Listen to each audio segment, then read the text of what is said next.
Not that one. What's that? That one. That one. Liam is ever prepared, and he's not signed into the YouTube app on his new tablet. Enter your pod. Oh God, the volume's on. Who's not prepared, Joe? Apparently me. Two-step verification. I was watching Call of Duty videos. Were you? Yeah. Why? Because I'd turn the volume up because there was this controversy. So I was like, oh, controversy. Are you ready to carry the stream today? Why would I carry the stream? Because my fucking voice is buggered after the So is weekend. mine. Might as well if I cough all the time. I'm basically an old man. Yes, that's me. Always fancy doing stuff, isn't it? Got it. We're in. Because you've been farting around with that, does that mean that you've now buggered your other app What other app? on your phone? What do you mean? Yes, it's me. It means I can also have chat open in front of me now, so it's a bit more personal. Yeah? Yeah. Send us personal messages. Yeah. You can Right. go filter, all messages, you can do the monetized stuff, and I can see the whole of chat. Oh. Good afternoon, everybody. Welcome back to the channel. Thank you so much for joining us on this kind of grey day. It's not rainy, really, is it? It was raining when I left Shaftesbury. Was it? Yeah. So, we we have the Liam and Joe AoS show, Yeah. and we're both building 40k models. Basically, I'm playing. So basically, I was away for 2 weeks when this turned up, so I couldn't do it. And then obviously we're away this weekend, so I couldn't do it. And I'm playing Blood Angels tomorrow, so Yeah. I need to get at least one of the characters and some of the Death Company done. I did forget to run the intro video twice before the stream went live like I normally do at home, so unfortunately, yes, it was a bit shitty, but we'll fix that again for this evening. So we're building 40k, and we this weekend attended a Warhammer 40k tournament up in Sheffield. I talked about it quite a bit last night on the stream. In fact, last night's stream was supposed to be a hobby stream, and I spent the whole time talking about the event and 40k and stuff. Yeah. And it's got me thinking about a topic, actually, which is AoS relevant, hence we're keeping it for the Liam and Joe AoS show. Yeah. And that is, the stream title that I put on, Joe, is essentially, is 4th edition Age of Sigmar good enough to keep our interest? Yes. Done. Stream over. Cool. Well, thanks for that. Go home now. Yep. I don't think that's how it works. Oh. Because I have, as I spoke about a few times over the course of the last month or so, kind of forced myself back into the 40k passion, and it's worked successfully. Part of that's because playing with Paddy, part of that's because going back to Eldar, only because you weren't here for 2 weeks, by the way. Partly because playing with Joe, but you know. Yeah, well, I can't say that because you've not been here. No. And then there's the event this weekend, which reminded me as to why I enjoy and why I like events. So, you know, I think that my passion and love and desire to play 40k is back high again. Yeah. Like I'm really, really back in the mood for Warhammer 40k. I've got Striking Scorpions in front of me to keep building Striking Scorpions. And it made me think, the AoS hype that we were on, I legitimately think is because it's a very good game and it's very well put together. But I'm wondering if my hype was so high, or something was so high because I was on such a downer around Warhammer 40k. Yeah. Now, I don't know if I have the answer to that right now, so it's here to discuss with you people as well in chat. Because I think actually it probably was a contributing factor. Now we are playing AoS tonight. I'm actually excited to play AoS tonight. Yeah. Very excited to play AoS tonight. And I think that AoS is a game that without doubt can keep my attention and have me continue to want to play throughout the whole of the edition. But I do think that I was even more excited for it because of the state of Warhammer, of Warhammer 40k. That's my opinion anyway. Also, like the main things was this weekend was so much fun. It showed us that like you can go to a tournament and enjoy yourself. Yeah. Because and this is a massive compliment to Mikey as well, right? Because normally when I go to tournaments, like the tournament's always in like a sports hall in the arse end of nowhere, right? It's like freezing cold. You have to shout because the ceiling's really high, and you end up with sore feet because the floor's really hard, and like all the tables really close together, and all the mats are overlapping. And when you look up, everyone's miserable, right? No one's happy because because like they're there because they just want points, because if they don't get points, their life is meaningless, and they go home and their wives shout at them because they're a failure, you know? Is this a personalised experience here, Joe? No, no, not much. But this event was like, people were just like, let's play games and have fun and do stupid shit. Yeah. You know? Even the people who were like literally top of their game were having loads and loads of fun. Does the stupid shit include Strawpy doing WKD Blues at fucking 1 in the morning? That was a mistake. Yeah. There was a brief period. I'd say there was like a 30-minute period on Friday night where I forgot that I was 36, and and I thought that I was 18 again in Weatherspoons in Minehead, you know. Yeah. And I could drink, and I could sleep on 4 hours and get up and be perfectly fine. I'd never had a mini. Baby. A baby Guinness there we before. Go. I never had baby Guinness. Turns out I really like them. Yeah, do you remember what's in it? Fuck no. Black stuff and white stuff. It is, yeah.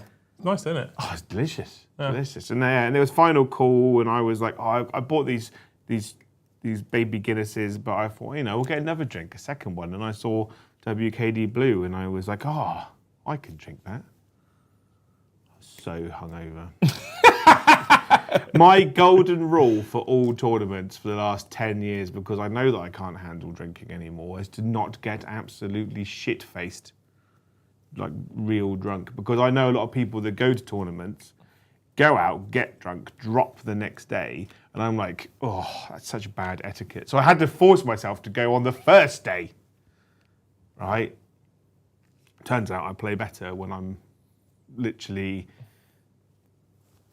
just pouring alcohol sweat out of my body. Facts. With a blinding headache. The second you were in a condition to make your own decisions the next day, you lost both your games.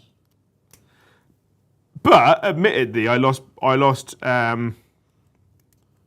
one game on stream to a very good. I literally played my little heart out. I was so close to winning that game. Oh, Tom. Oh, shout out Tom if you're watching, by the way. Absolute legend of a human being. Tom is a top tier human being. And it was the best game I had all weekend, and literally one of the best competitive games, because he was really good. He knew what my army could do. I could know what his army could do, and it was super, super good, really, really good. The game after was against Chaos Knights, and he went first. He moved all his models towards me. I moved my entire army towards him. I got Seth out, I got the Blade Guard out, I got Sanctuary Guard lined up. All my charges were 7 inches. 5 charges, in fact, right? And I failed all of them.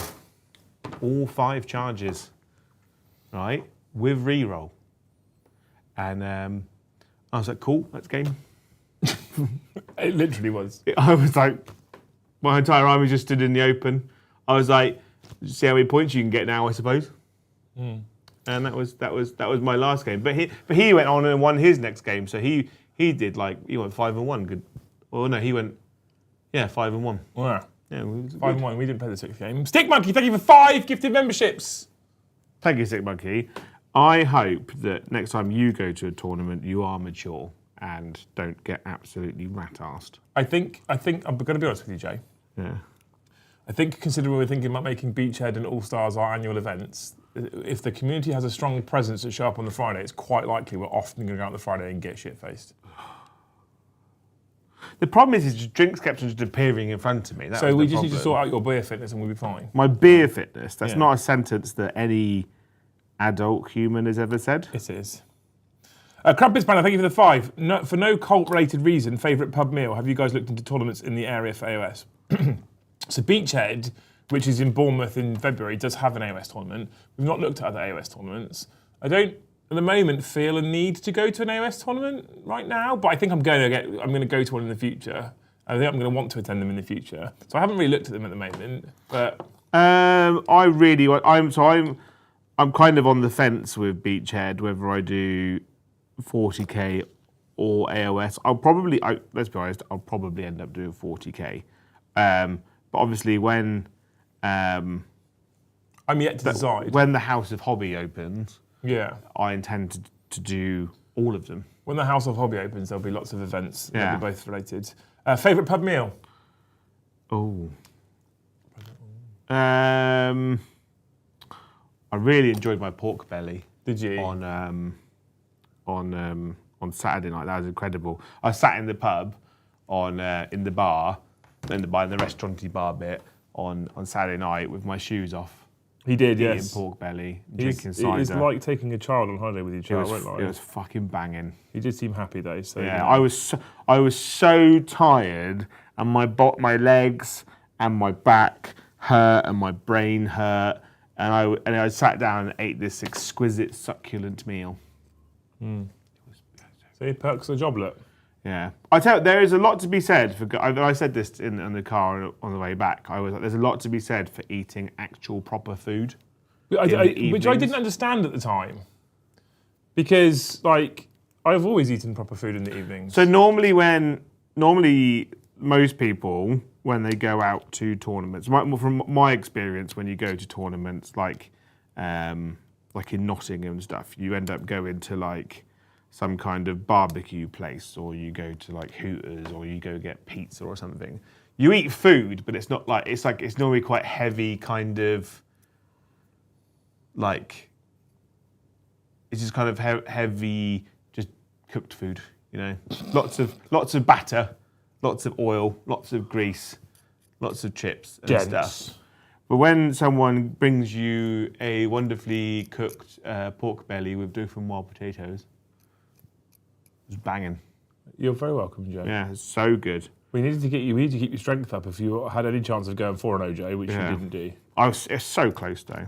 So I was sad. I was sat there in the morning, and I was like, I kind of want to win, but I also don't want to win.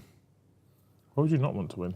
Because then it meant that game 5 would have been a lot of pressure as well. It would have been, yeah. So I was like, I'm going to play my heart out, but if I lose, I lose. If I win, then it's more stress. But the guy that Tom played next beat him, so... My favourite pub meal, Mr. the Crumpets Panda, is probably just a good, well-cooked steak. And when I say well-cooked, I don't mean well done, I mean well-cooked. When I say rare, it's actually rare. If they sell it, and it's not super common, but you tend to get it in country, like proper country pubs. Homemade lasagna and chips. Ooh, I like a good homemade lasagna. With like a salad and ketchup. No, you've ruined it at the end there. Thank you for the 5, dude. Oh. Rama Clock gets onto something. Anyway, Crumpets Panda, thank you for 5 gifted memberships. Thank you, Crumpets Panda. I hope next time you go to a tournament, your first opponent is just a top bloke. You always want your first game to really like bed in the tournament, don't you? Yeah. You don't want really someone really difficult. You want someone super happy, super cheerful, and they're like, I just want to do just stupid shit. Yeah. That's what you want. Thank you, Hardborn Vortex Games, for the 5 gifted memberships. Thank you, Hardborn. I hope that your next pre-order day makes you loads and loads of money. Nice, I like that one. Good. Exclamation mark, Vortex. Yeah. Sam, thank you for the 5. In answer to the title, in my opinion, no. I think it's great, but I think it's so simplified, it may struggle quickly. After a few months, may become meh. Meg also says, by the way, hi Meg, how you doing? I think it's a little premature to judge OS in the way without codexes being released. I think at the moment, I'm genuinely trying to just judge it on the core rules as core rules and mechanics as itself.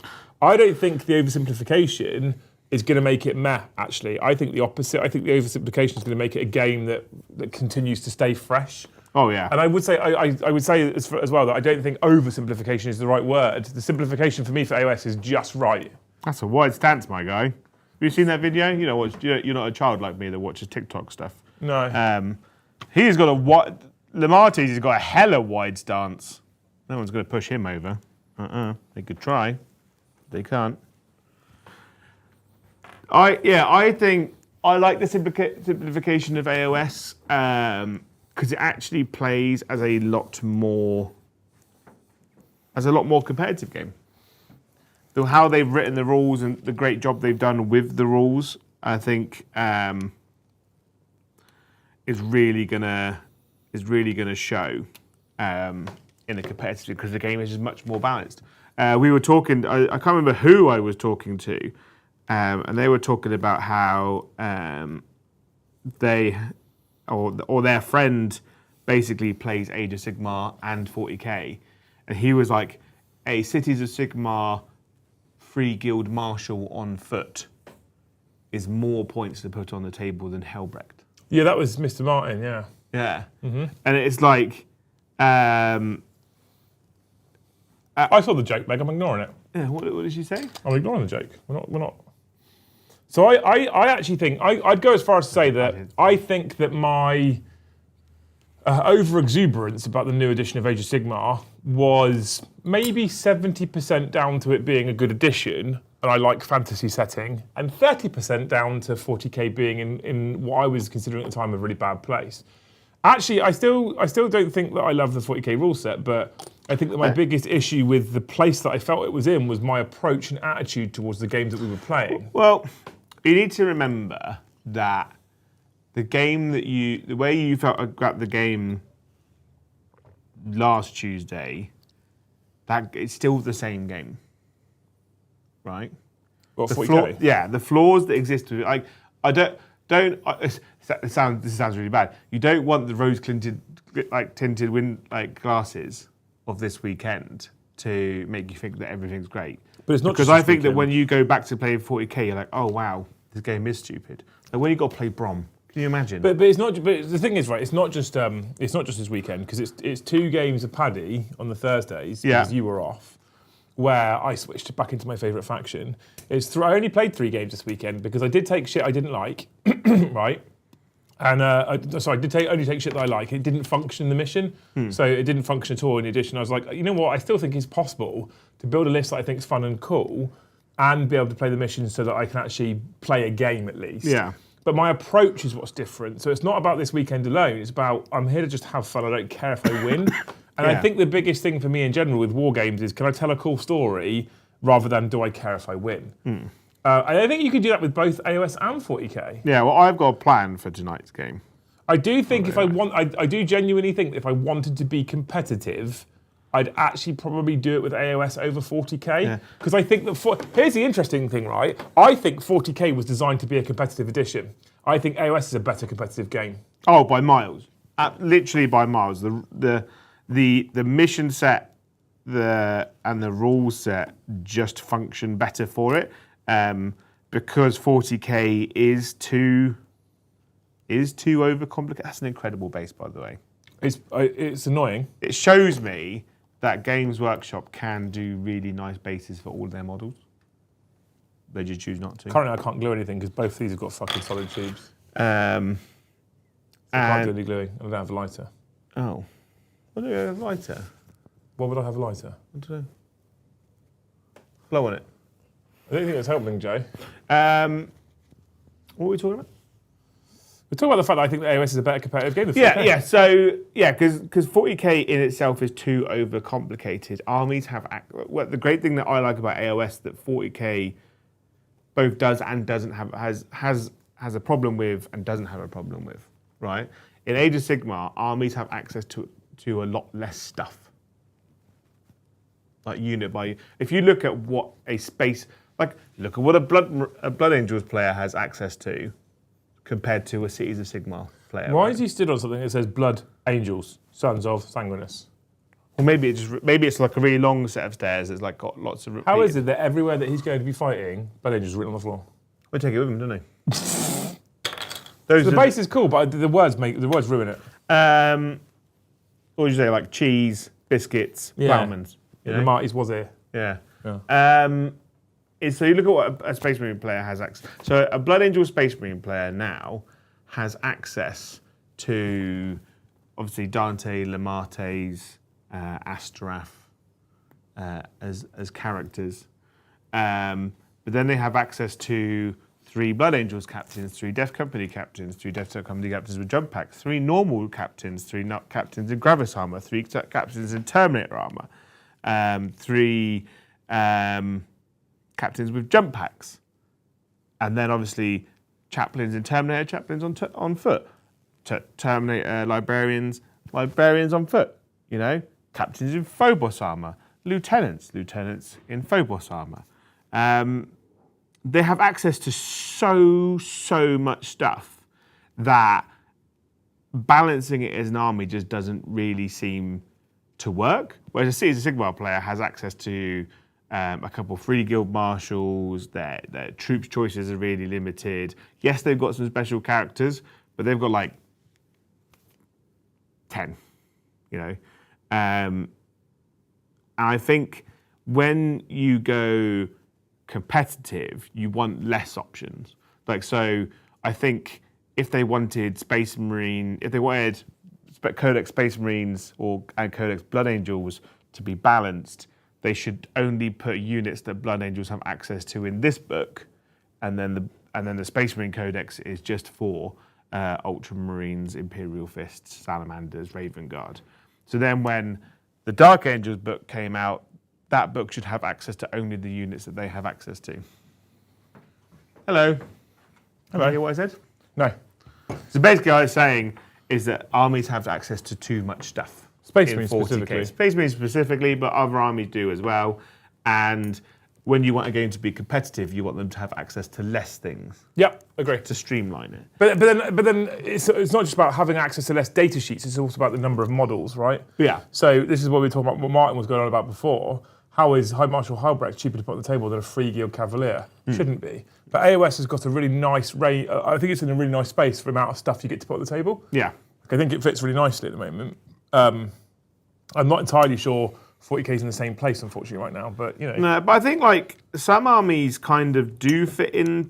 I think this is where the imbalance comes from. So some armies do kind of slowly fit into that level. So when you look at things like Necrons, Tau, World Eaters, Thousand Suns, Death Guard, they're self-contained armies in one book. Need more lieutenants. Yeah. Yeah, and then, so I think the Space Marines are the problem.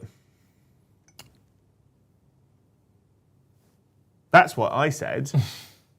Codexes, so in this, so Codex Supplement Blood Angels should be Codex Blood Angels. And in that book should have access to only the units that Blood Angels have But they kind of access did that to. before, and they've gone back to the supplement model. Yeah, and I think they should go back to the codexes, because then like So the reason why they went to this current model, and I get it, is because if they change a core data sheet, so let's say for example they change Assault Intercessors on jump packs. Yeah. Would you put Assault Intercessors on jump packs in the Blood Angels Codex? Yes. Yes. Would you put them in the Dark Angels Codex? Yes. Would you put them in the Iron Hands Codex? Ultramarines Codex? Yeah, you put them in every codex. They're a staple of every unit. But, right, the point costs and efficiency of that unit is, you chose the perfect example, by the way. I did it on purpose. Right. A Blood Angels Assault Intercessor with a jump pack and a Blood Angels Assault Intercessor on foot are vastly more efficient in Blood Angels than they are in any other army. Yeah. Because currently So you're now about to say that if you take a Blood Angels Assault Intercessor unit, they possibly could and should be slightly more in terms of points than the Dark Angels one. That's what you're about to say, right? And I actually am inclined to agree with you. But the reason why they did what they're doing is because in their mind, well, if we update Assault Intercessor jump packs, we have to update them once. We have to worry about less interactions, but we just take a generic snapshot as to how much we're using them. But the problem is that Assault Intercessors with jump packs are 80 points, which is monumentally too cheap in Blood Angels. Because the efficiency of that unit, so it's 5 intercessors with jump packs, they move 12 inches, hit on 3s, strength 4, -1, 1 damage. Right, it's not a spectacular profile, but when they charge, you roll a dice for each model in a unit, and they do that many mortal wounds on a 4+. So a 5-man unit has the potential to do 5 mortal wounds on the charge. But it also has access to the grenade stratagem, so it could potentially do 5 or 6 mortal wounds with a grenade. So that unit's going up to doing 10 mortal wounds for 80 points. It's quite cheap. But then you put it in Blood Angels, so when that unit charges, they go from 4 attacks to 5 attacks, and they go from strength 4 to strength 6. Talking about said grenade stratagem, Joe, what did we learn about the 100 Redeemers this weekend? So that Redeemer could do grenade strap, by the way. People were like, yeah, obviously, because of the thing. I was like, but that's mental. Got both working. You got both because it has access. I was like, it probably doesn't have the grenade strat because it can do tank shock. Got them both working, Joe. Madness. Bit of hot water, got them both working. Jobs are good. Yeah, and then the assault intercessors on foot, right? Their special rule is you re-roll ones, and then you re-roll all wounds if your target is on an objective. That re-roll ones to wound becomes much more efficient when you fight a toughness 3 model when you're strength 6, because you're wounding on 2s, re-rolling 1s. Yeah. As opposed to wounding on 4s, re-rolling 1s, or wounding on 3s, re-rolling 1s. So there is a higher chance of failure, and then obviously that the difference gets even more when you go and fight larger things. I think what we're getting at as well is, like the long and short of it, to try and keep it on topic, is that I think both of us still at the moment think that AoS is a better game. Oh, as a whole, it's so much more streamlined. It's easier to learn. There's much less gotcha moments. Mm-hmm. Like I had a great weekend, but so many times my opponent was like, "Oh, I can do this," and I'm like, "Okay, cool." Yeah. That's fine. I think 40k suffers from far too much non-interactivity. Yeah. I think if someone said to me, "What's your biggest problem with 40k in general in 10th edition?" If you needed to put it down to sort of one thing, what would it be? That would be the description I would give. There's too much non-interactivity. I played a Grey Knight player, game 2, guy called Nathan. What a lovely guy with an impressive army that can do impressive shenanigans. A lot of it becomes non-interactive. Yeah. Oh, you've moved within range of me. It's going to go back up in the sky. Oh, you've shot at me. It's going to go up in the sky. Yeah. And you can't shoot at me because I've gone up in the sky. It's like I can't do anything because you're just going to disappear. And so it's a lot of, and it's how the army functions. I've got no issues with Nathan playing it that way. It's exactly how the army functions. Is what they're designed to do. But I'm like, well, I can't interact with you now. Yeah. Because I know that if I do this, you're just going to disappear. Or if I do this, you're just going to disappear. I think that in general, when you look at things like the number of mortal wounds that exist, I think if you think of the number of things that go reroll hits, reroll wounds that exist, I think if you think about the number of things that involve you just doing an action and scoring points and your opponent can't stop you, etc., right? There's so much of it. Yeah. I feel like 40k's biggest problem, comparatively with Age of Sigmar, is the non-interactivity element. Yeah. And then also, like, one thing that 40k has is that 40k, we say that the characters aren't good, but the characters that are good are a little bit broken. Well, a little bit mental. I know it was his last Hussar this weekend, but you sort of proved that with Seth, Joe. Yeah, so Seth, in 2 rounds of combat, killed 20 Berserkers, Khan, and the Master of Executions on his own. Yep. He's a 90-point model. Yep. It's too much, isn't it? It's cool. It's really, really cool. But when you have him in an army that does what that army does, is a bit crazy. So, like, what I like about I've heard a lot of people complain about it, but I actually quite like it. I'd say 70% of the characters in Age of Sigmar hit on 3s, not 2s. Some hit on 2s, but not many. And that's because the all-out attack exists. Yeah. It's a super efficient, super helpful stratagem because you can only play it once in your turn on one unit, and you know that, like, this one thing is going to do something really good, but it stops characters from being these super hyper efficient, terrifying things all the time. Apparently, people were complaining because it says a Liam and Joe show. Oh. But I don't see where it says that. I'm trying to figure out what's going on, Joe. Is it in the thumbnail? Because the Liam and Joe show is what it says on the title. Yeah. It says no on the thumbnail. Oh. See, Liam's got so used to hogging all the glory to himself now. Liam's got so used to Joe skiving. He was like, oh, you know whose name was above the door, Joe, so you know who's most important around here. I've never said that. And then he spat on me. There you go, I've changed it now, chat. Now you can stop whinging. It's about 3 people that have said that now. Oh, we fixed it. We fixed it. It's Liam and Joe show. Watch viewers go up by 40 now. Yeah, that'd be nice. We fixed it for you. Yeah, so I think stuff in Age of Sigmar is good, but it's not like broken. Like that in a lot of fights there is always a chance. Ash, you know what happens when you're late? Late fee. If you tell me you're late, it's a 5 gifted membership late fee. Whereas in 40k, you're like, oh, this unit's going into this unit. That unit is dead. It has no chance. There's a ruthless efficiency that exists in 40k in this less killy edition. There's a ruthless efficiency that in 40k that's like, I do this, and I took some stuff where they can have an absolute whiff, and that's fine, and that happens. And I like the fact that I took stuff that's like, if it doesn't work and the dice say no, there's nothing I can do about it. The dice say no. And in AoS, that's exactly how it feels. And that's one of the reasons why I love it so much, is because the dice tell you what's happening and you don't have a choice. Now, I think 40k is missing that a little bit. I think there's too much of this ruthless efficiency that exists. Yeah. And there's too much of I put it in, and because I've got this and this and this and this, and I can reroll this and I can reroll that, and I can do this and this and this, I know it's going to do exactly what I want it to do. Yeah. And so I think that's a problem for the game in general. I actually think it makes it a worse competitive game, because when people who build super efficient lists come up against people who don't build super efficient lists, one just wins. I think for people who want to win, they will say it's super good for competitive, because you know what everything can do inside and out. I know if it goes here, it does this. If it goes there, it does that. I know if it ends up in this situation, it's probably dead and I can pick it up. So competitive players will go, oh, it's really, really good. But the problem is people that want to have a good time, it's awful.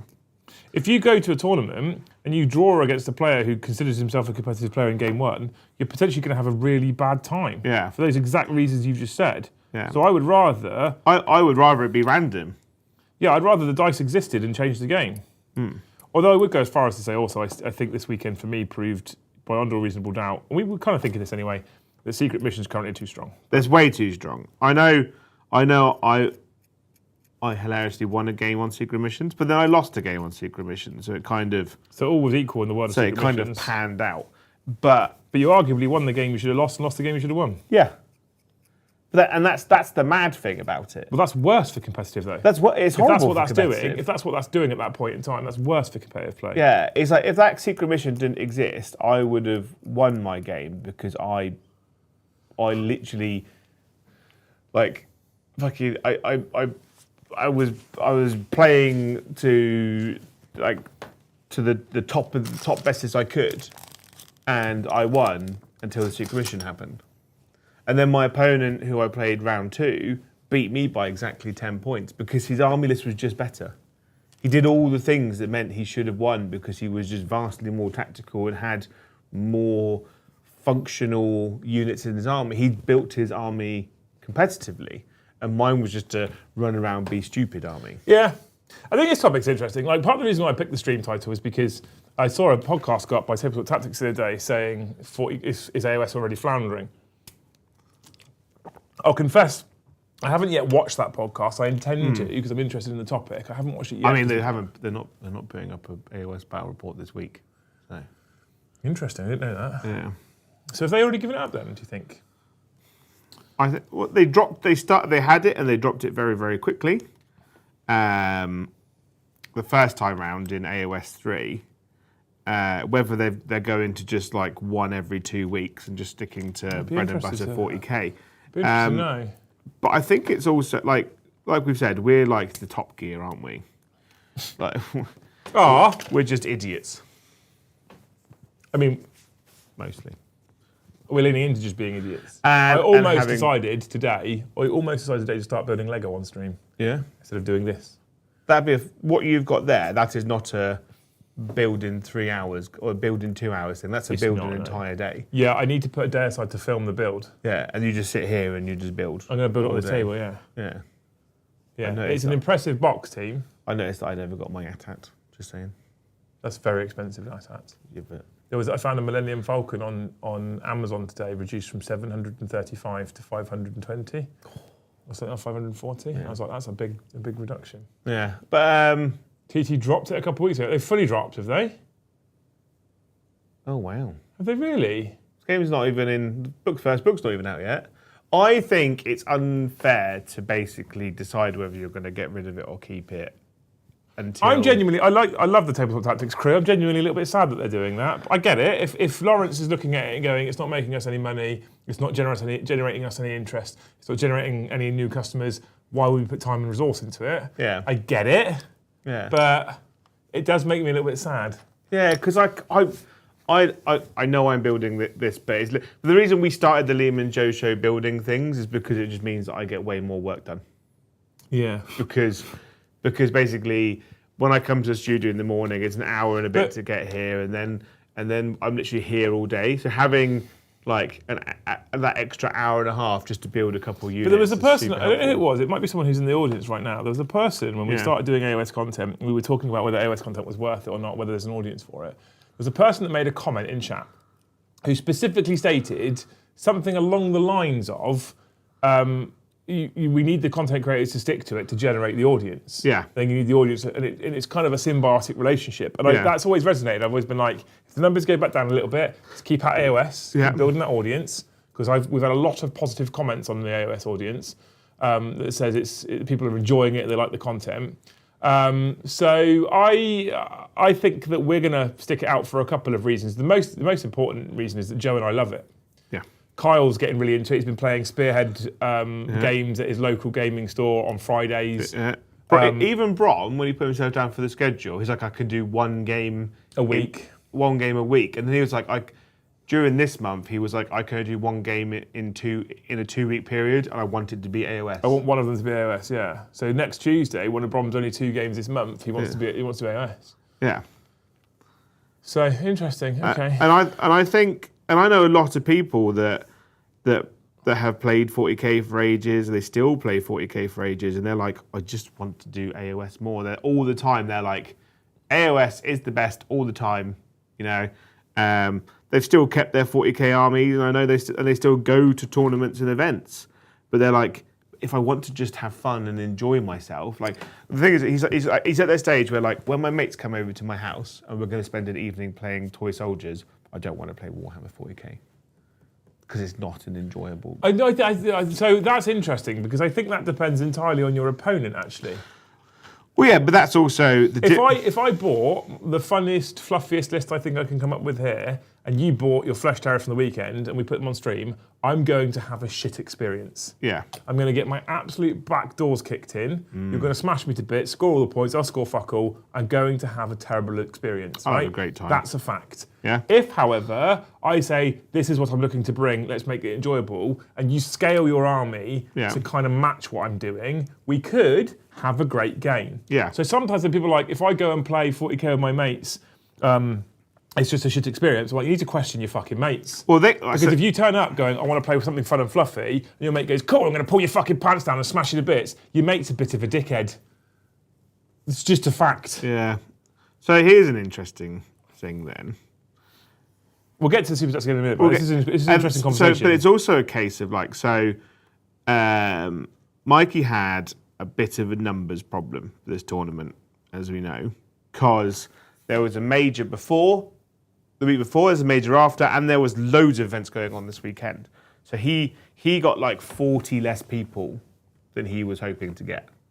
Is that all it was in the end, 40? I think it was around 40. Okay, it's not as bad as it was, that's good. Yeah, because he wanted like 120 and he got to like 87-ish, right? And then obviously you get drops on the day, or you get the drops of the morning before it begins, and then a couple of people, normally like 1 or 2, drop around after lunchtime because they lost their first game and they go home. Then the next day you get a couple of drops. Some people are like, I want to just play 3 games and I'm done. And then they go. That's me. And then like us, like we did game 4 and 5, and then we're like, it's a 4.5 hour drive home. Well, that's my fault for not reading his event pack properly. But at the same time, but some people are like, I just want to do 5 games. I want to have an early night. You know? Yeah. If I'd have read his event pack properly, I probably would have booked the. So it had a bit of a numbers problem, but right, there was major before, major afterwards. There were no big names there. In the world of competitive play. right? There was no one there. Oh, okay. I don't want to insult people. There were some very good Warhammer 40k players. I mean, there's one guy that's like top 10 UK ITC, Joe, to be fair. There was a guy who is currently floating around the #1 in the world and #1 Sisters player that someone beat on stream. Yeah, someone beat with Flesh Terrors with double land Right, raider. and he You was obnoxious prick. And he was an incredible guy, incredible player. We had a great chat afterwards. We had a great chat the next day. There was like no hard feelings. He was like, you're the only person I lost to. And it's like, it was a great game. We had fun. That's nice. It was really nice. Yeah, that's right? good to hear. And obviously my opponent that I lost to, both my opponents I lost to, great people, right? Do you think because the hyper-competitive names weren't there and it was just a bunch of normal people playing the game, made the event better? No. Because I think when those people, when your Mannies, Keemers and your Alex Harrisons and people like that of the world turn up to events, 2 games in, they've separated themselves from the field. Yeah. They're at the top. They're not playing my games. Yeah. So I actually don't think they have that much of a negative impact, genuinely. No? No, I don't, because I think the field separates really early on. Yeah? So game 1 is a complete random drawing, right? And you can have a bad experience. That being said, Manny has played people like Brom, who went to his first ever tournament, and the first draw he ever got was against Manny, and Brom got his absolute arse handed to him and said, it was a great experience, I had a really nice time, it was a good game. Manny was clear, he talked to me all the way through. You know, he didn't have a bad game, despite getting absolutely schooled by Manny's indirect towel list that existed back in 8th edition. Oh, that was fucking horrible. Game 2 is a bit of a lottery. Because after game 1, you expect all the top players, like your Mannies and your Alexes, to have won their first game, right? So game 2, you logically, if you've already lost a game, you'll pair into a person who's lost, and therefore, logically, you'll have a slightly better time. That's how pairings work. That being said, let's say Manny paired into Alex game 1, and Manny wins, Alex is then on a loss. So game 2 is a bit of a lottery. By game 3, you expect that all of the best players at the tournament, people like we've just mentioned, have then won a couple, and then the next 4 games on a 6-game event, you're probably not pairing into a top player. The field is already separated. Well, that makes sense, yeah. So I don't think it ruins it, to be honest with you. Was Josh Roberts there? Yeah, he was, yeah. He was. Anywho, we've got some stuff to get through. I've noticed we've got some super chats and members coming through. I think we're at like 40 members, by the way, chat. First ever Liam and Joe show with Joe back. First Liam and Joe AoS show with Joe back. Yeah. Maybe some more members for Joe. Yeah. Right. Will, thank you for the $20. I'm building a 40k orc army, but keep side-eyeing AoS models. Is there any reason not to use Uruks as our melee snake bites army, aka our boys as meganobs? No, go for it. I know a couple people that play orcs 40k and AoS, and they use Ard boys. The AoS, I personally, it's controversial just for some orc players. I think the AoS orcs, both the Oryx and the Cruel Boys, just piss all over 40k ones. Oh, they're so much better. Iron Jaws, to me, are what 40k orcs should be. Yeah. For me, the Cruel Boys are what orcs should look like in general, because I'm a Tolkien fan. So I think go for it. As long as it's clear what they are, okay? There's a couple of times I've played people who have heavily proxied because rule of cool, or have done lots of conversion work because rule of cool, which I think is cool. Yeah. But I want to know what they are. So if you've got the Ard Boys from AoS, and all of your Ard Boys are just meganobs, and you have nothing else, Ard Boys, meganobs, that's it. Yeah. Then I'm like, well, I know exactly what it is, because anything that looks like an Ard Boy is a meganob. Yeah.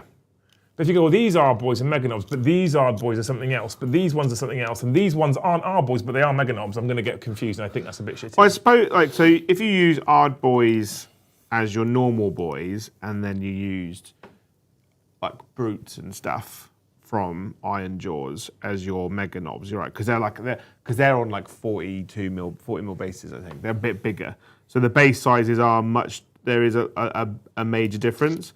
I think you just have to ignore units like normal knobs. Like, you just have to pretend that they just don't exist in your orc army, because I think there's not enough in between. Yeah, well, as long as you make it clear. Yeah. As long as you can make it clear, then I think it's fine. I think go for it. I think the AoS model range is super cool. I have often looked at some of the things like some of the Lumineth range to see if there's any way I can get it into my 40k army. Because some of the stuff in the Lumineth range is so pretty. I'd love to see if I could work out how to put it into my Eldar, because I think it just looks nicer. I've looked at whether I can completely kit bash Lumineth bodies with Guardian. I can't, by the way, I've tried. And I've looked at some of it. There's other little things I think I've wanted to use, see if I could use the Spirit of Altharion to make Azuman. Again, it's too difficult for me and my kit bashing skills. Someone like Joe might be able to do it, but I definitely can't. But yeah, go for it, man. Thanks for the $3. Ron McClock, thank you for the 5. Joe needs to remember tactical chunder is always an option. This refers to Joe going and getting absolutely shit-faced on the Friday night. What did you do, Joe, when you went back to your hotel room on Friday night before you went to bed? So I laid down in my bed and I was like, this isn't working for me. So I went and forced myself to be sick. Yep. So he did, in fact. I forced myself to. Please don't judge me, internet. But you will, because you're the internet. I forced myself to be sick, drank like 4 cups of water, and had 3 ibuprofen. Well, 3 Nurofen. You shouldn't have taken the Nurofen, Joe. Why? Because you're drunk. You don't take medicine with alcohol. It'll be fine. I mean, it was. Helped with my headache. I'm sure it did. Yeah. Woke up, fell in. I woke up, right? So we went to sleep about 2. I got out of bed at 7, because we were going to have breakfast at 8.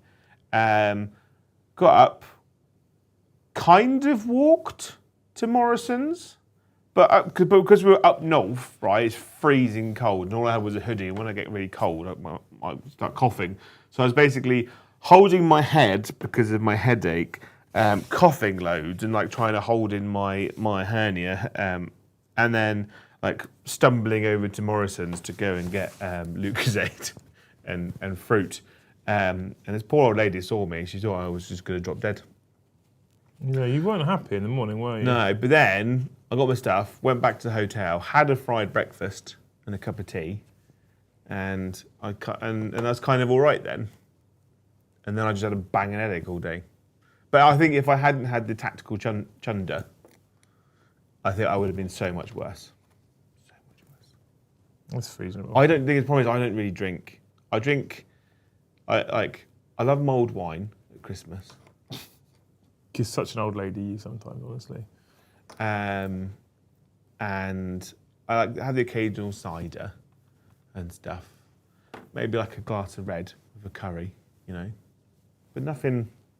Dude, I drank like a really pissed off teenager, basically. So he did. It didn't work for him. Yeah. But it did work for me, apparently. I don't really drink anymore, so every time I get on a session nowadays, I'm dreading the fact that I might wake up with a hangover, because to date I've never really had a hangover. He did complain all day that he was tired, though. I was yawning my arse off. Okay, so apparently I can drink like a fucking fish and not feel unwell, but if I go to bed after midnight, I'm baggage. Yeah. I think he was hungover and he was just using it as an excuse. He's like, I'm just tired. I mean, the yawning will give that away, Jay. I kept yawning in my opponent's face and I had to keep apologising. I'm so sorry. Just so you said it was boring. Yeah. But yeah, so I always go, whenever I go in a session, I'm like, I might have an actual hangover tomorrow for the first time ever. And then I wake up and I'm like, I open an eye. Oh, we still feel good. Good, we're okay. Yeah. Up and in the shower. Rambo, thank you for the 2. What AoS factions tend to have low model count? Actually, this is an interesting one because everyone will say to you immediately, Gargants. Gargants have low model count. Gargants, which is true. Gargants do have a low model count. But they're not the only one. The beauty with AoS is there are a number of factions where you can lean into elite-based units. For example, look at the model count I have on the table when I play Sylvaneth. Yeah. I have an incredibly low model count on the table when I play Sylvaneth. Stormcasts have really low model count. Basically, they're just custodes. Yeah, Stormcast can have super low model count. Yeah. There's a couple of factions that struggle with it, with low model count. So things like Skaven will struggle a little bit, but you still can pick elite like Rat Ogres. Yeah, you can have a low model count on things like Night Goblin, like the Gits. So you can lean into like Troggoths and stuff. You always remember as well that AoS, a lot of 40k people forget this. Remember that AoS does not have the 3 datasheet rule. No. So if it's unique, you can take one of them. Otherwise, you can take as many of them as you can fit in your army. So if you find an expensive unit that you really like, you can spam that unit and create yourself an army list. I probably won't because I'm bored and tired and sick of painting them. But you can do an all cavalry Cities of Sigmar list. Just a whole army of cool knights. Have you just dissed your Cities of Sigmar? No, I fucking love them. I love Cities of Sigmar so much. But there's a lot of detail.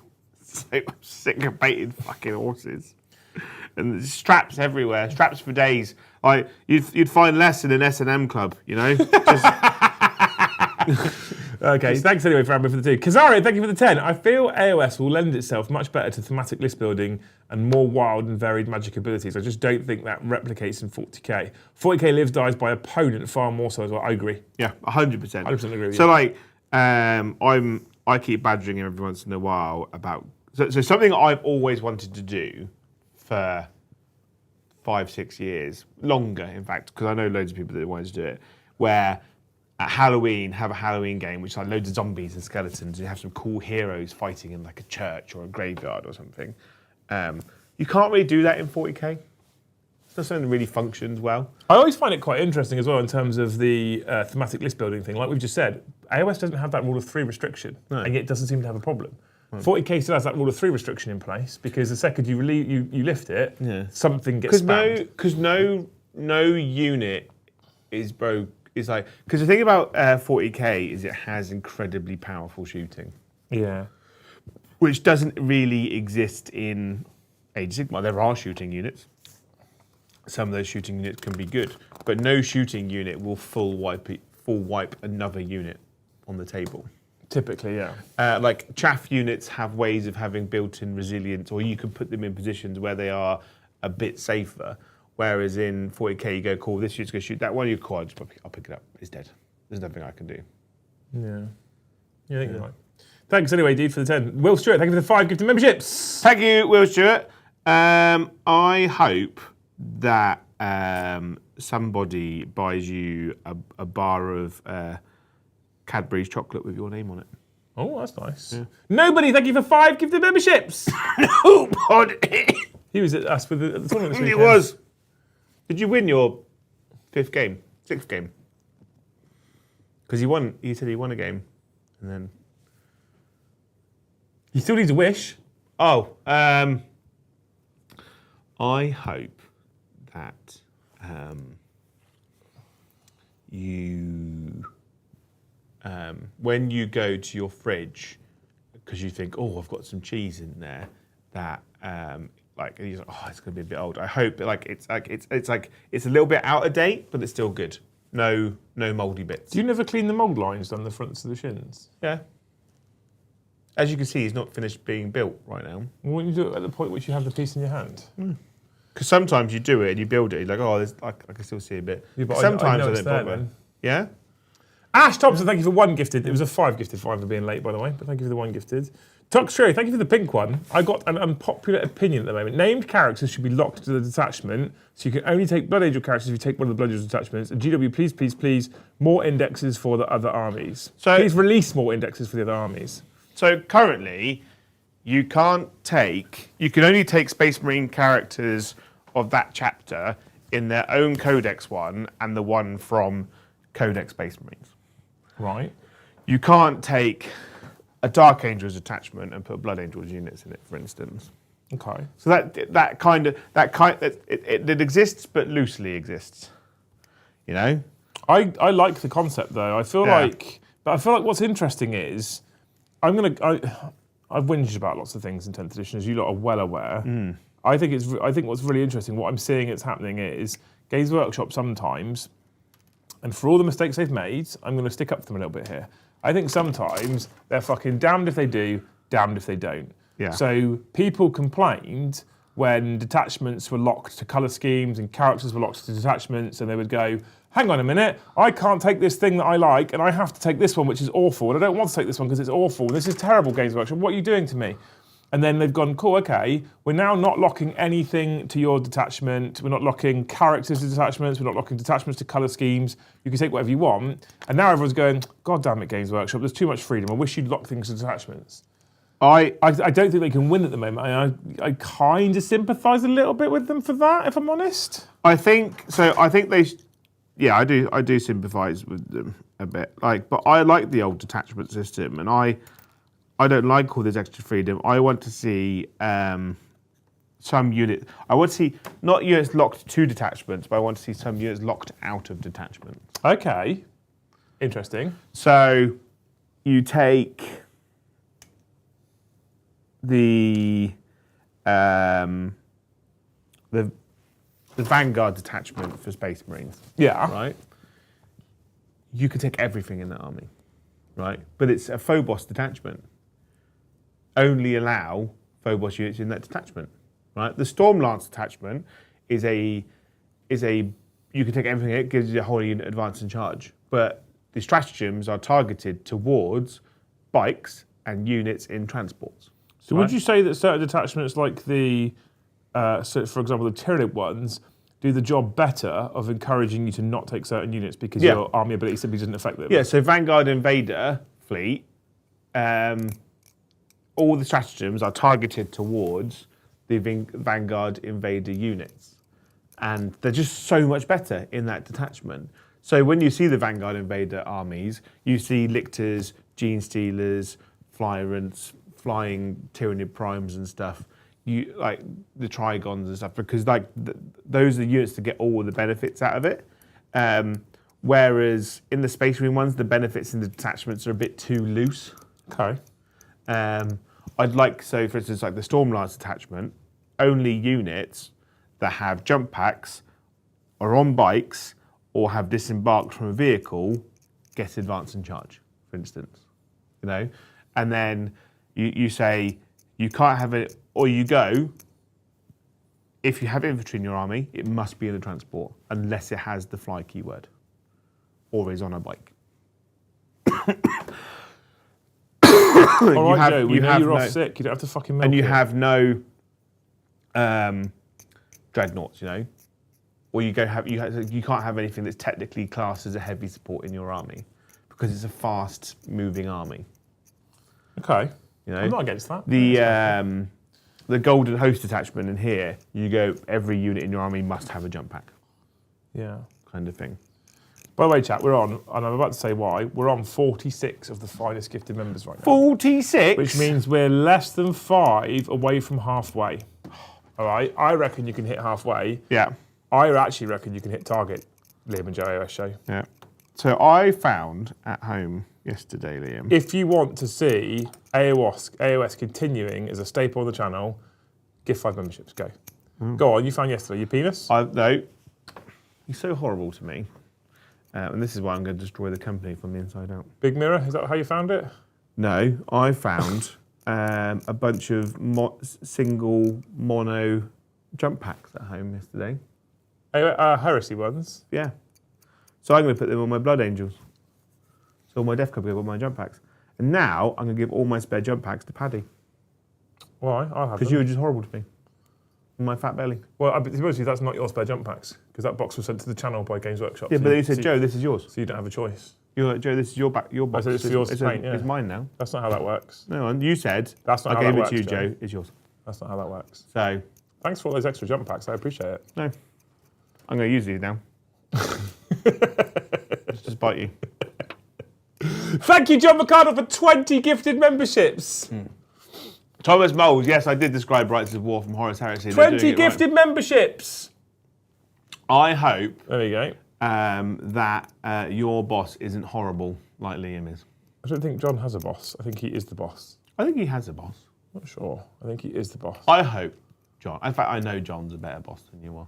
That's fine. Wow. Okay. I can go back to actually what's required under your contract if you'd rather. We can do that. That's not a problem.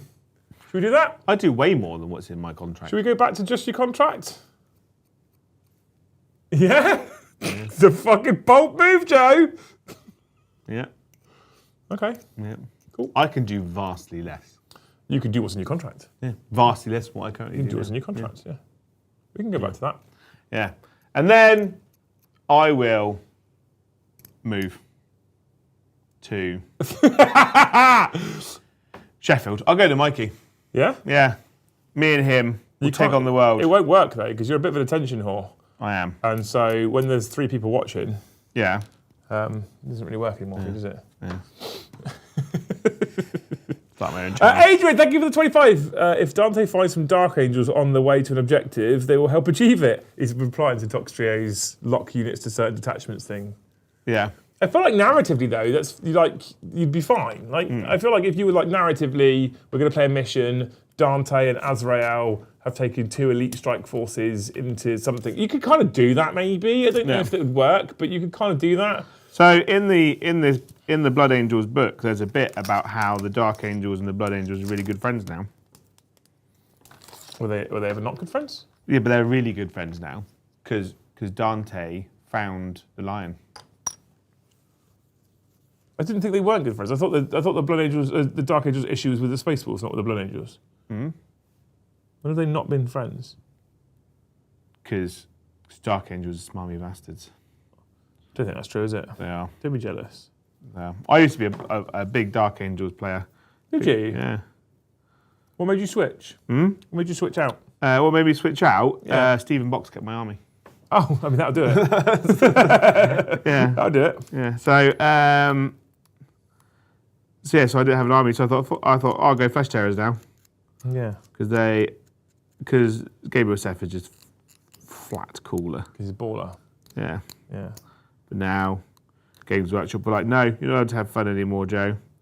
Happiness is dead. Tank, thank you for the 5. It was great to meet you all at the weekend. Everyone was cool, had 6 great games. Currently negotiating to be available for Beachhead. Very, very tired. Yeah. What have you been negotiating? Maybe. Tell her, Tank. What if it's his boss? Your name's Tank. Tell him. Yeah. I'm a tank, don't argue with me. Yeah. It was great to have you this weekend, mate. I hope you had fun. He stayed in the same hotel with us and had breakfast with us. It was lovely. And beers. And dinner. And it, yeah. Yeah. And bodies. Yeah, Alec-Man, thank you for the 5. Tell me more about painting Cities of Sigmar, Joe. I've been working on them recently for Path to Glory, although I'm doing some kit bashing with some of the heroes. Yeah? Yeah. Tell you more about it. They're a beautiful army, but there's way too much detail. So much detail. So my army tonight is going to be 100 points down because the army's taking me way longer than I thought it was going to take me to paint. Yeah. Way longer because there's so much detail. I thought I could cut a load out. It takes ages when you skive off of pretend COVID too. Yeah, yeah. It's really it's not an army that looks good if you half-ass it either. Like sometimes you can cut corners with some armies. Like I'm just gonna do all the wood and all the pouches the same kind of color, or you'd be like, I could probably get away with not painting some of these straps when. With cities, it's glaringly obvious when you don't do the stuff.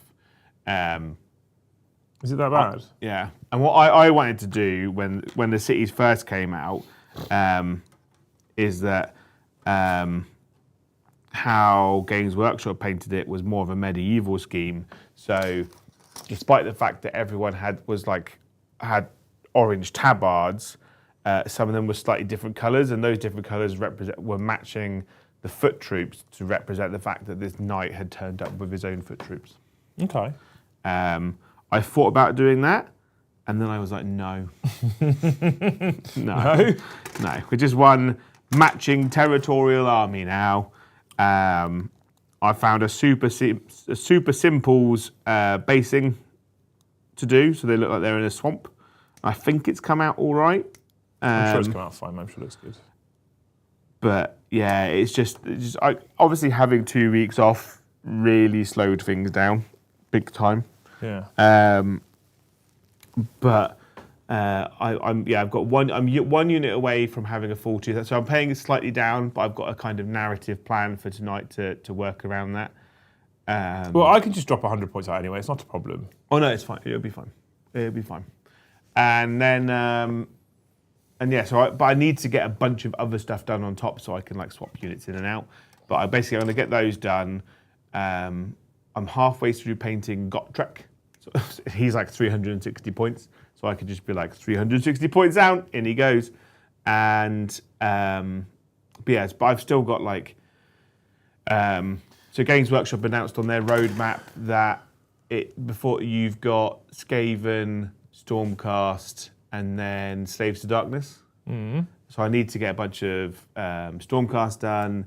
I need to get my Slaves to Darkness army done. I did give you I'm hoping that'll get painted a lot quicker. I did give you a ton of Stormcast stuff, but we do also know already that the Stormcast stuff is painted quicker. Yeah. To be fair, because you've already done that. Yeah, I literally painted the Stormcast stuff the entire Stormcast half in a week. Yeah. So I believe in you there. That's not a problem. But it's like, but with the cities, it's like it's a week to paint a unit. Yeah. Will Stewart, thank you for 5 more gifted memberships. Thank you, Will. I hope that when you get home tonight, everyone in your household decides that they're going to buy you a takeaway. Oh, strong, Joe. Strong. Love a good takeaway. Yeah, that's my. What's your takeaway of choice? My takeaway of choice? If you could have any takeaway. Any? Which they're not really takeaways, they're more bring to me's than takeaways. Luce and I have discussed this in the past. Yeah. Because people bring them to you, you don't take them away. Yeah, it says the rise of the driver, the courier. Yeah. Chinese. Good man. Love a Chinese. Choice. Or an Indian if I'm fit. Basically, it's Chinese or an Indian because it's Monday night and the Chinese is closed on a Monday in Shaftesbury. Or if I'm feeling right fancy. Right fancy? Yeah, if I'm you feeling consider right. an Indian right fancy? Yeah. I don't think that's. Like, what we used to go to the Indian when I was younger as like a special family night out. So that's like fancy meal for me. Cryo Cadesi, thank you for 1 gifted, you legend. Thank you. You're a hero. Oh, I just dropped it. I'm sipping myself up. Ooh. And then we're done. We're at the bottom. We caught up. See, if we start doing these things earlier, we catch up in time. Either that's because we've actually done it properly, or because. Elect man, I can't take a regiment of renown. I don't have any. Or that's because we've got less gifted than normal. Oh. We shall burn the house down. I'm going to give this man a big old sword. They said in chat as well that Luce was HR, and Luce is in chat saying, "Do we need to sit down for a cup of tea?" Yeah. I know what Luce is like for HR. It's not going to. It's going to be one-sided. That's the problem. I'm sorry, Luce. You're a lovely person, but I do not accept you as my HR. You don't get a choice. That's not how that works. I do. No, you don't. I do. It's not how it works. No. I could just sit in the room and scream. I mean, you can do that, yeah. That will go a different way for you as well. And then if I just sit there and scream, then no one can talk to me. And then I leave. And then that goes a very different way. Therefore, I win. I will be the winner. I know how to deal with the man. I mean, you evidently don't. I do. Hey, Scriv, how's it going, dude? Which one of these models is going to be plastic Seth, says Lambo. Hey, Lambo, how's it going, man? Hello. Look at all these new friends we have, Jay. I think he's a new friend to you. You've been my friend for ages. Well, I believe for you. By proxy, through Mr. Ginger Steve. I don't know. I don't think I'm not going to replace my Seth model. I love my Seth model too much. But I think with extra versions of these models, I might convert up. Because I really like the idea of doing an on-foot chaplain with Lamartes, because obviously he stood on the ground. Or a Death Company captain's sergeant, you know. And I really like the idea of using another version of the Astraf model for something. Are you going to make and run a Death Company captain? After all your ranting about it? Are you going to prove to the people the real Joe? The real Joe? Yeah, who doesn't really care about narrative, he cares more about winning. No, he's just a sergeant. You can't use a Death Company captain data sheet. Yeah, I can. You can't, it's just a sergeant. This is what all captains are. No, they're not. They're captains. That's what they're called captains. They're just sergeants. The only captains in the game are the named characters. Because everyone else is just a unit upgrade nowadays. Oh, what's going on here? This is what happens, chat. He gives it this whole, I like narrative. I do like narrative. Until it means I'm not going to win. I like losing. Keeps me grounded. I don't know, what would I use Astrav? I could use Astrav as... Would you not just like make another chaplain? Jump chaplain? Because the jump chaplain now, because you've still got jump chaplains, haven't you? In the Space Marine book. The jump chaplain now is kind of, doesn't really fit. Well, yeah, he's a teeny weeny, itsy bitsy polka dot bikini. Yeah, so would you not use him as a base for another jump chaplain? That's a Primaris sort of scale. I've got a Primaris jump chaplain already. Another one, Joe. There's a reason why I keep using the words another one. Am I going to use 4 chaplains? I'm just going to check the Death Company detachment, because does it make the jump ones? No. You were hoping So what's annoying? So in the Lost Brethren detachment, each Death Company model from your army that makes a melee attack, re-roll the wound roll of 1 if that model's unit is below starting strength. I don't like that as an army rule to begin with, by the way. I do. Why? You're going to lose a Space Marine. I know, but As a Sisters player who played with, if you take a wound, you get +1 to hit. If you go below half strength, you can get +1 to wound. It was good. It was always good. so so Liberator Assault Force, you just get +1 attack, +2 strength for Right. existing. Right? So having to lose a model to get re-roll 1s is a bit of a poop. And then if you're under half strength, you get to re-roll the wound roll. I would. For Death Company, who already reroll the hit roll. Yeah, but if the chaplain is in by, they get +1 to wound anyway. So +1 to wound with reroll a wound a 1 is huge. Nah, I don't like it. If you select this detachment, Death Company's Death Company Marines and Death Company Marines with bolt rifles get the battle line keyword. I suppose I'd probably end up making him a chaplain on foot, maybe. Because your battle line units only get an OC if they have a chaplain stood next to them. So the Death Company captain is a bit pointless because he doesn't give you OC. Dave, thank you for the 2. The move to 40k chat seems to answer the title question. Well, I've been trying to keep the topic on target the whole time, but Joe's too obsessed with his Blood Angels right now to actually keep on topic, so he keeps switching back to talking about 40k. Which is fine. I'd rather we just talked about the things we're excited about and passionate about. I don't think it answers the topic, though. I think that AoS is going to hold our interest. We have been talking about his city stuff. We've been talking about the other factions we need to get ready. New Skaven pre-orders go up for sale soon. There's lots of exciting stuff happening in AoS. But you have to also remember, as a channel and as two people individually, our biggest gain for decades plus, Joe and I, has been 40k. It is always going to be easier to slip back into 40k mode. That doesn't mean that AoS is going to lose our attention. It just means that 40k is always going to have our attention. Yeah. I'll give you an example as well. I gave Joe the choice this morning. So before I left for the studio today, I messaged Joe and I said, what do you want to do tonight? You've got 2 options. We can do AoS, because AoS Tuesdays, or because it's pre-order for Blood Angels, we can do another 40k game and you play Blood Angels. You're playing me, what do you want to do? And he went, AoS. So I think that also answers the stream title. Yeah. He had the option to play brand new Codex Blood Angels on the stream tonight as well as on Thursday in preview, and Joe picked AoS. So I think that also helps answer the stream title. Yeah, I think. Although I did say 5 gifted memberships if you want to see more AoS, and only Will did it. So maybe chat don't want to see AoS.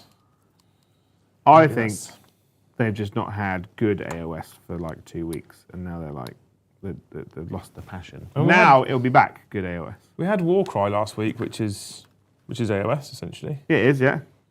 I got 5 Warcry Warbrands in the office now, Joe. I'd like to get Peachy on to play some AoS. I don't know if big games is his kind of jam. Yeah. And John's a great AoS player, great AoS opponent. Mr. Stewart. Yeah, and he makes the game really good fun. Paddy wants to play AoS. He has got an AoS army, technically. My house is full of AoS models. Mad numbers of AoS models. So I've got the Slaves of Darkness. I've got some Skaven stuff that we bought. I've got the Stormcast. I've got loads of the Khorne guys. What else have I got for AoS?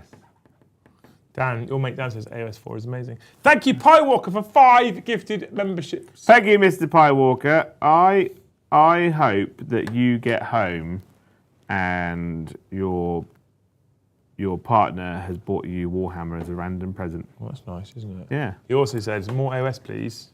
To be clear, all joking aside, you don't have to gift AoS for a gift for us to play AoS. Oh, you say that after they've done it. Well, they haven't hit the target. We are going to be keeping AoS on the channel because I love it so much. Yeah. Before, I don't want people to think it's contractually binding. Electman, thank you for 5 more gifted memberships. Thank you, Electman. I hope that your Luminef get a decent background story with their new book. Yeah. Yeah. That's a very nice wish for a little man who loves his Luminef. Yeah. I hope. You're an absolute hero, man. Thank you so much. He's in the stream chat all the time as well. What a He legend. is. I hope they get a cool Black Library book that gives them some cool narrative. I haven't listened to any Warhammer narrative in a while, actually. I'm listening to the Talia Vedra Lioness of the Parch book at the moment. I am thinking about listening to Jane Czar again Yeah? for the third time. Yeah? Fucking love that book. Is it It's so good. Is Joe. it about James R? Yeah, it's so good. Oh. It's so exciting. And My Death Company box turns up on Saturday as well. Now I've got loads of extra jump packs. Thanks, mate. no, mate. Donate to Joe's union. There's no point. I don't do unions. No, he's basically Margaret Thatcher. He looks like her too. More feminine. Yeah.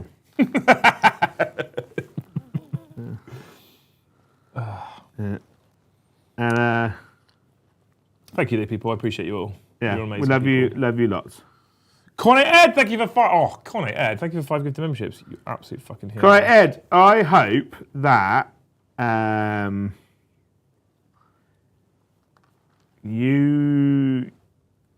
World Eaters come out after is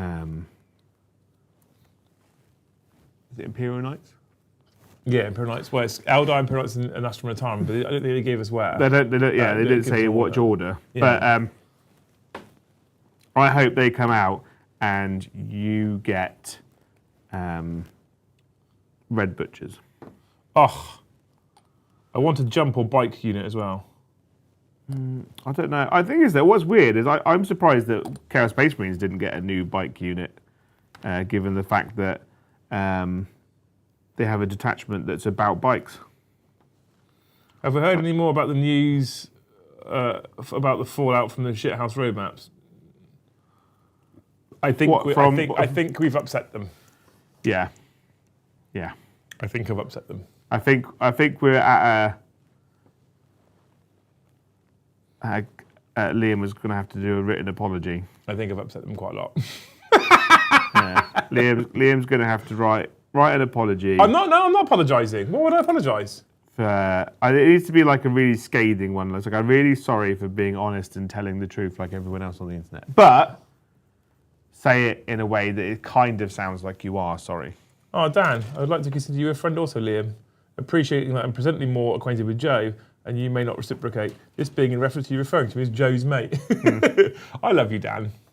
What a legend. He's a good egg, Yeah. Dan. See, Dan knows where his bread's buttered, Joe. You should learn a lot from Dan. Although, Dan didn't call me back this morning. Do you not? I phoned him, and he did that automatic answer of like, I'll call you back. And then I never got called back. Made me sad. However, I do it to him all the time. So iPhones now, I did a software update on my iPhone. Now, when someone's leaving you a voicemail, it transcribes it on the screen for you. Really? Which is really cool, yeah. Really? So you can look at what the voicemail's saying before you decide if you want to answer or not, which I'm a big fan of. I really like to send messages to people I know have text-to-speech device as a loudspeaker in their phone, especially when they're driving with other people. Westy, thank you for the 5. Liam Joe, what army do I get into for AoS? I tried the Stormcast and Vampires instead. Didn't like them, but I love my World Eaters and Guard and 40k. Any advice? If you like Guard, depending on where you sit with painting, if you like Guard, I would suggest that actually Cities is a fantastic. Cities is a fantastic new model range for Guard.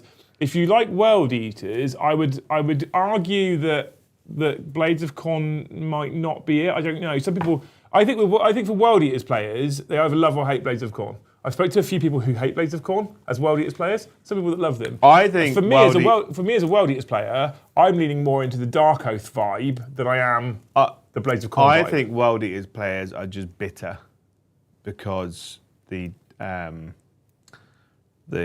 blood-bound Blades of Khorne. They used to be blood-bound, now they're Blades of Khorne. Their rules are just better. I don't think they are. Well, the rules are better. Yeah, the rules are better. Yeah, but the models aren't. Oh yeah, the models aren't. I'd take a 40k Berserker. I don't know. I would take a 40k Berserker from the new kits over any of the Khorne models. I don't know. I quite like the Warriors of the Blood Warriors, they're cool, and some of the characters. Dark Oath. Yeah, it's not strong, Joe, that showing there. Yeah, I think it's a problem. So what you're saying is, from a modelling perspective, what you're saying from is a model's perspective, the problem is that the Bloodbound stuff or the Blades of Khorne stuff suffers from being the first army released for AoS. Agree, 100%. So even though that was... And they've developed since they did that, right? Yeah, and so every time they release a Blades of Khorne model, it looks really, really, really good. But the rest of the army looks a bit naff because it's like 10 years old now, and they've obviously learned a lot on how to do things. Obviously, the scaling of the game has changed since it was released, so things are a lot more like taller and thinner, and obviously the Blades of Khorne stuff is quite squat and short. Although the Blades of quite Khorne, dense. Joe is in fact right. I will go as far as to say the Blades of Khorne rule set pisses all over the world. It is rule set. Yeah. It's better. The Blood Tithe is so much better than the current Blessings system. But there's no reason why you couldn't use Warriors of Chaos models and just paint them red. Yeah. And then use the... I'm a Slave to Darkness player, and I love the fucking Dark Oath stuff. I'm very excited for the Dark Oath Spearhead box that they've announced. Yeah. I'm hoping that the sculpts in the Spearhead box will be different to the sculpts in the Army box, or give us a couple of new new units. It'll be new units, because I imagine the sculpts will stay the same, because the stuff that came in the... Yeah, so new units is what. Maybe I miscommunicated. New units then is what I'm excited for, because the Dark Oath stuff that I've got so far is absolutely gorgeous, and I currently have it in a box because I started building some of them, and I started then looking into. So I started building the models because the models are pretty. I then started looking into the rules. I then put them in a box because I'm not going to have enough stuff at the moment to do what I want to do with Dark Oath. Yeah. So that's what happens. That's what's happened for now. I'm hoping they get more units that are Dark Oath specific. Although I do have Archaon in a box at home now. Do you? Craig, thank you so much for the 10 gifted memberships. Yes, I'm going to build him on stream one day, or start to at least. Because he's a fucking beautiful model. He is incredibly cool. Craig, thank you for 10 gifted. 10, Joe. I hope next time you go swimming in the ocean, you get surrounded by an army of crayfish that then become your minions. 72 we're at now? Oh. So you're going to turn them into the deep? Yeah. Just less molesty. Yeah, just not getting sucked off by an octopus. Thank you so much, man. What a legend for 10 gifted. That puts us on 70, that's your thing. In which 72, case you do... I think it is new members. Thank you so much. You bunch of legends. Yeah. You bunch of fucking legends. But if you are Octopus Pro, then... I made a mistake, by the way. Yeah? Yeah. I bought my bike over today. Yeah. And my fancy cameras that I've ordered for the game streams have been delivered to my house. I don't see the correlation between those two problems. Well, because I can't. I'd have to. I guess, yeah. You'd have to go home regardless if you want to get them now. Yeah. You just change vehicles at home. I don't want to change vehicles. I want to ride my bike. Well, that just sounds like a you problem.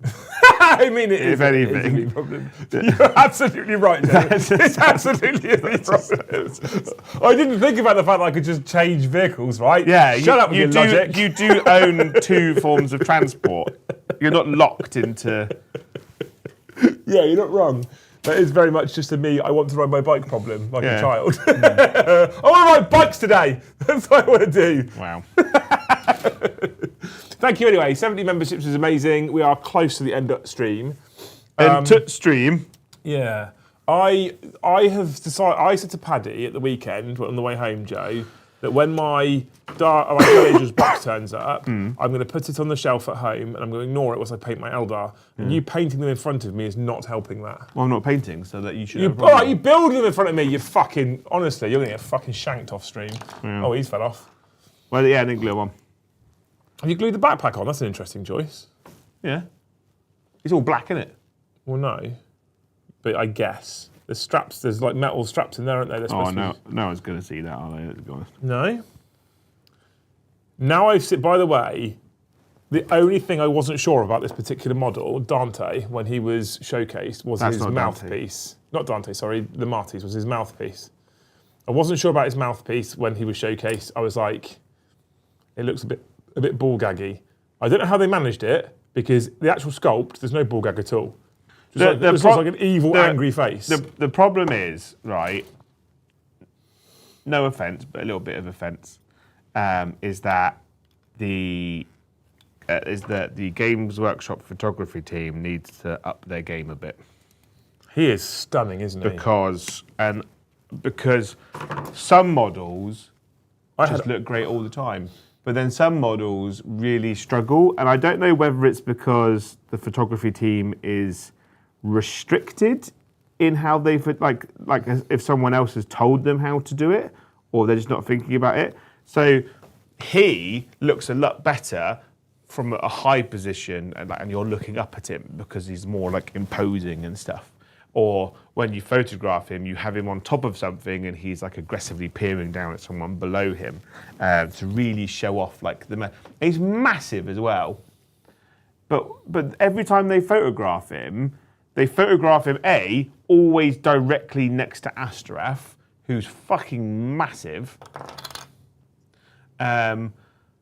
Or he's just on his own on a white background, flat pan straight at him. It just doesn't really work. I honestly thought you're gluing him to the base then. I wouldn't do that to you, mate. What are you doing? He is in person. I liked him anyway. I was just not sure about his mouth, and I said that on stream. In person, he's even prettier than he is in the images. Like in person, he's absolutely gorgeous. Yeah, the details are incredible. And I used to own the old Lematis model as well. I love Lemonhead. He is my favourite of the Chaplain characters. He is. He's a stunning kit. I think I'd prefer Astra to Lematis.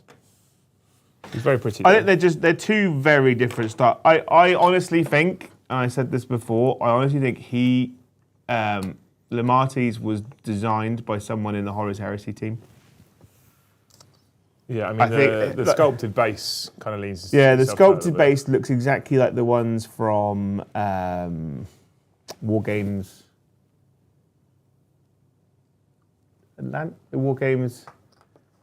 No. Who's the one that do all the fancy bases that you got? Unreal Wargaming. Unreal Wargaming, that's the one. They look exactly the same as those.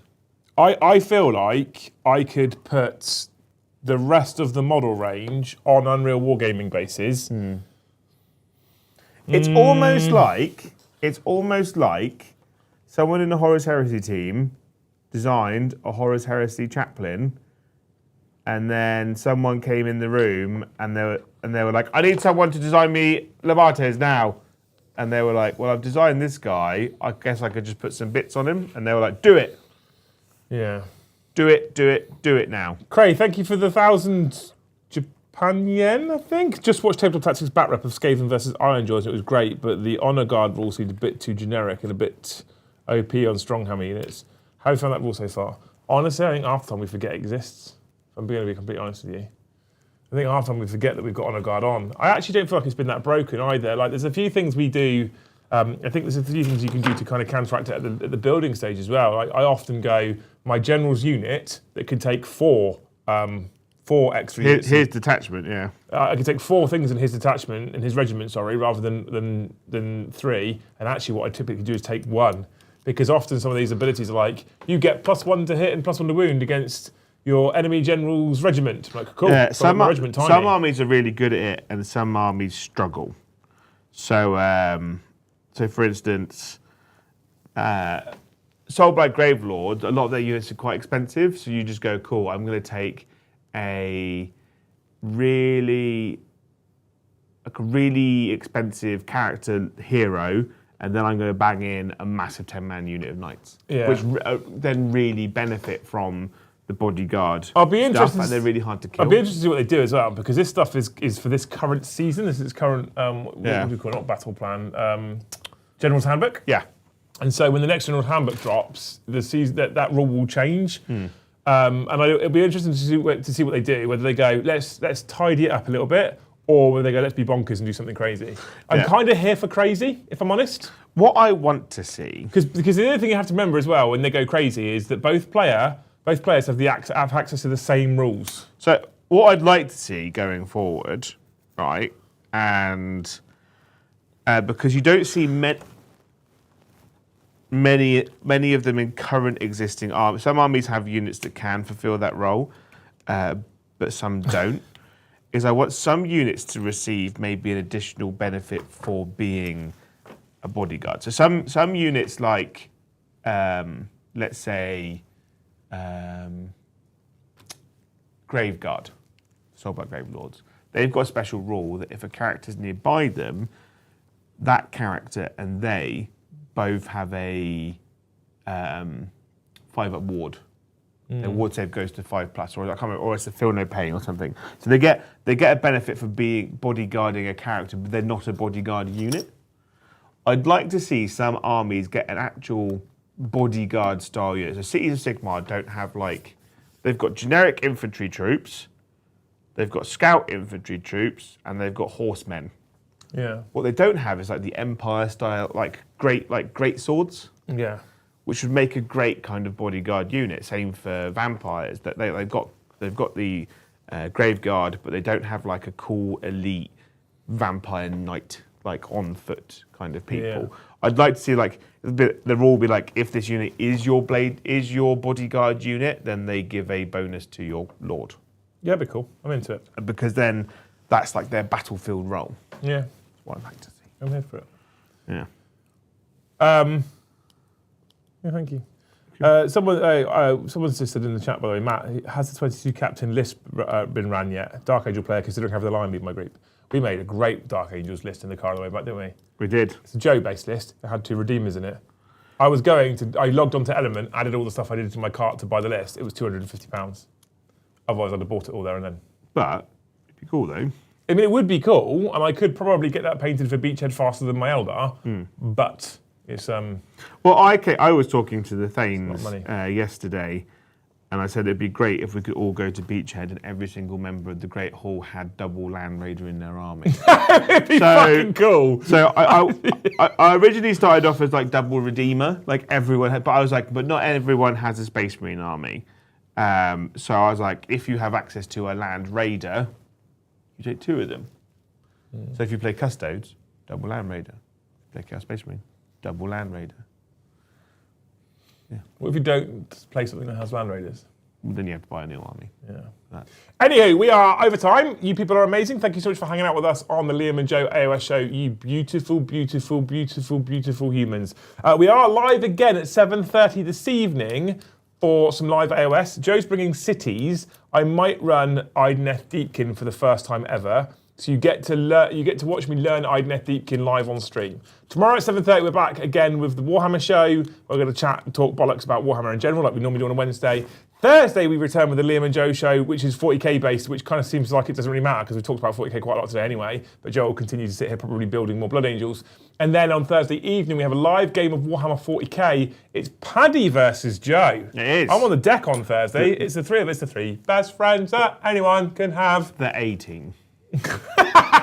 So that's on Thursday. Yeah. And then on Friday, after I get back from being in Birmingham where a man will stick a tiny prick in me, we will have the 40k After Dark show, but I don't know the timing yet. It depends on how quickly I get back from Birmingham. That's going to be Friday. So a full week of content, a full 7 streams for you beautiful people. Hopefully you'll come back and join us tonight. Someone says, what's the Dark Angels list? The Dark Angels list was beautiful, Jonathan, right? Here's the Dark Angels list. It was the Lion, 2 chaplains in Terminator armor, 3 units of 5 Deathwing Knights, 3 units of 5 Jump Intercessors, and then 2 Land Raider Redeemers. Job done. Yeah. That was and it. you take them in the first company task force. First company task force, you put a unit of Terminators and a chaplain in each Land Raider Redeemer, you put a unit of Terminators in Deep Strike Reserve, you have 3 units of Jump Infantry to go and do your actions and objective grabbing, and you go, I'm in the middle of the board with all my Terminators, you can't kill me. I loved it. It's not as good as the Blood Angels version that Joe was running, or a Blood Angels version that you could do, but it's close. No Space Marine 2 Thursday. So Space Marine 2, right. Space Marine 2 content, right? We are bringing Space Marine 2 content to this channel, not to the gaming channel, okay? Now, if I want to play Space Marine 2 on the day that it comes out, which is Monday, it costs me £55. But it doesn't cost me £55 because to be able to play it on the channel and be a proper channel video, I have to also buy it for this human being, which means it's going to cost me £110. If I wanted to play it on Friday, which I can't because I'm getting tattooed, it costs me £85, but it doesn't because I have to buy it for both of us, so it costs me £170, right? So we're going to wait till Monday. What's also important is Joe's daughter's birthday this weekend, and so he can't play all weekend because it's his daughter's birthday. Yeah. And I pick her up on Friday. So. Yeah, so what we're going to do on Monday is we're going to probably do a streamathon on Monday on this channel with Space Marine 2, and I'm hoping I can drop a line to Mr. the War Hipster to get 3 of us playing the 3-player co-op, because that would be cool as shit. That would be awesome. If not, we might need a third from somewhere. Okay. Also, like, I can't wait to play Space Marine 2, but I do think the pricing of it is a bit mental. Yeah, I mean, it's a Warhammer product. Yeah, well, I know, but it's like 30 quid to play it 3 days early. Yeah, but I mean, I would argue that they're not offering any different in terms of value than something like fucking Call of Duty. And it's like you pay £20 extra and you get a shiny helmet.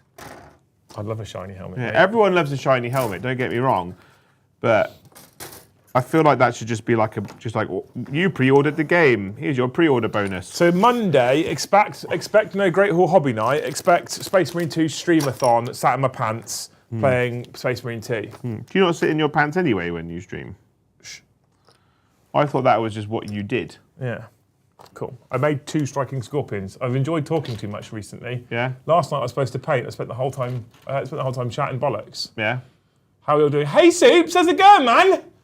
We're all right, mate. We missed membership target this stream, but we're good. Yeah. But thanks anyway. I'm actually looking forward to playing Space Marine 2.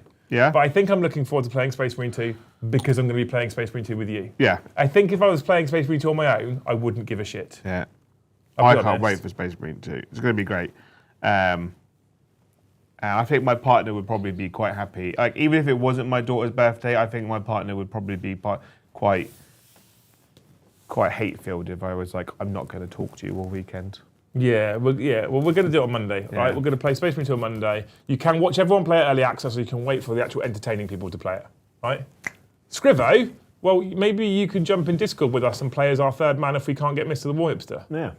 On Monday, right? You people are amazing. Oh, Soups, thank you for the 10. Super Ready, thank you for the 10 gifted memberships. Thank you, Super Ready. I hope next time you go into Greg's to get a steak bake, they've literally just come out the oven. Ooh, no, that burns your mouth.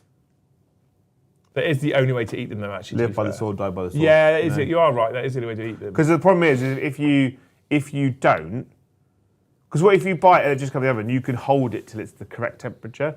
I find the problem with baked goods from Greg's, it's either literally the internal temperature of the sun or it's cold. Yeah, you're not wrong. Cool. You people are amazing. We're now at 82, I think. We're at 18 away. Yeah, I'm going to try and get the 5 other guys done before I go home today. You need to clean those mould lines are making my shit itch. Yeah, well, you probably should see a doctor. They're quite... You got itchy poo. Pots and kettles, Joe. I also don't have 3 wheeze at a single service Sometimes my bum itches, but not my actual poo. I don't have 3 wheeze at a single service station. Got to be empty, innit? You were like, I want to drive all the way through. So I was like, I need to make sure I'm definitely empty. Yeah, I am the sort of person that would drive all the way through. Also, like when you go, we're leaving, I'm psychologically, I'm like, we go. Yeah. Right? And then I was like, we're going to Beta Smith's. I was like, oh. It completely like messed up my mental attitude. And I was like, oh, now I need to go for another leave now because we haven't left. Soups, thanks for the 10. Hi, gents. It's been far too long. Had my first 2 Spearhead games last night. It's amazing fun. It is amazing fun, Spearhead. Joe, how are those 3rd Ed DC doing? Still seeing regular play, right? Right? 3rd Ed DC, Death Company, I guess? Did you get some 3rd Ed Death Company from Mr. the Soups? Oh, yeah, I've got loads of Death Company. Basically, they're going to find themselves, they're armless, essentially. Yeah. As they find their way onto the new Death Company, because I'm going to need many, many, many, many more Love the content. Thanks so much for clearly putting in effort and passion. Oh, talk about effort and passion, right? Whilst those 230 of you remain, some exciting news. We did talk about it a little bit last night, but there's some different names in chat today. I've bought some PTZ cameras. You know what PTZ stands for? I didn't know until yesterday. Chat told me. Penis tranquilizer. Where's the Z? Zoo. Pan, tilt, zoom, Joe. Oh, yeah. Yeah, I didn't know that. Pan, tilt, zoom cameras. We've got 2 turning up at the moment today, turning up sometime at home. 4K 60 frames cameras that we're mounting up here. You all want close-ups of models.